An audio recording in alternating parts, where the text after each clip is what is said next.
Happy Friday! We're back with another book review. It is The Cabin at the End of the World by Paul Tremblay. This book has been on my shelf for a long time, and I've been meaning to get to it. And then I saw a video from Trav at Trav's Bookshelf. He had made mention of this. This is a kind of a horror fiction book. It was published in 2018, and so I read this over the course of the last several days. It was spooky season. I needed to get this kind of read in. I'm not a huge horror fan when it comes to reading books, but as long as there's a thriller element or supernatural element, I'm usually pretty good with it all. And this doesn't get it too into the blood and gore as much as what you would think. But this one's going to be a difficult review. So let's dive right into it. So the sum of this book, you have two dads, Andrew and Eric, and they have an adopted daughter that they adopted overseas. Her name is Wynn. And they're staying in a remote cabin in New Hampshire in the backcountry. And while Wynn is out catching grasshoppers, the dads are, I believe, on the back porch, just kind of hanging out and enjoying kind of a vacation type thing. And lo and behold, Leonard shows up. Now, Leonard is a very big guy, and Wynn is very standoffish at first. Leonard then kind of, asks Wynn some questions. He starts to gain Wynn's trust, and lo and behold, he seems like a nice guy. And then his friends show up. Sabrina, Adrienne, and Redmond. And Wynn gets a little freaked out, as she should. She's a young girl, I think 8 or 9. And the next thing you know, she's going in to tell her dads that there's people here. And when her dads confront her about this, and they go to the front area of the cabin, and lo and behold, Leonard's knocking at the door and wants to be let in because they need to talk, and they have some big decisions to make over the coming course of the next several days. And that freaks everyone out. And so that is kind of the setup for the premise of this book.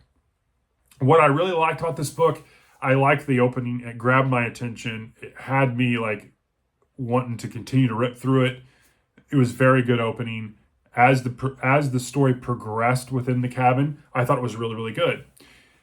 Tremblay's writing is very interesting. It's short sentences at various point of views. You jump from Wynn, you jump from Andrew, you jump from Eric, and you get their inner thoughts, all the while progressing the story along. It's a quick read. It's got good pace to it. It ratchets up the tension really well. I like the overarching themes about sacrifice, faith, morality, ambiguity. There's an overarching theme around wanting to protect what they believe in, what they love. And I appreciated all of those themes and those touches within this story. Now, what I disliked about this was, first and foremost, the character Andrew. I thought he was very unlikable. He's overbearing. The relationship between him and Eric, definitely Andrew was the most overbearing of the two. I thought the ending of this was really bad. I'm going to be very honest. I thought 65-70% of this book, I was engaged. I was like, oh man, I can't wait to see how this is going to end. And the ending we got was just such a huge letdown. The execution about the ending, in my opinion, is very subpar. If this would have been a short story, I definitely would have scored this higher, much higher, because for a 300-page book or 275, 300-page book to end the way it ended, it just felt like a complete and utter, I don't really know where else to take the story, so I'm just going to just end it like this, and then here you go. There's the book. And some people might think, hey, well, the point of the ending is X, Y, and Z, and now it makes, does that make better sense? And maybe. But the ending I wanted to see something fleshed out about how we went through 70% of this story. I wanted to see some type of outcome that what happens matters. And I don't really think that you get that. So in terms of rating, I gave this one a 2.8. Definitely below par. I tend to go on Goodreads when I think I'm being overly hard and critical on books.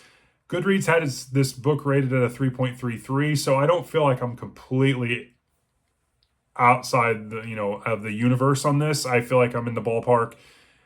This one, again, I'm glad I read it. It didn't take a huge amount of investment, but I wish this would have been a short story. I think it would have been more adapted to that, or maybe even novella length, but that is what it is. The Cabin at the End of the World by Paul Tremblay. I give it a 2.8 out of 5. I hope you're having a great start to your November. I'm ready to rock and roll on nonfiction November, and I've got a huge November list of books coming up, so I need to get rolling. I hope you have a great Friday, and I will talk to you later. 2, 1.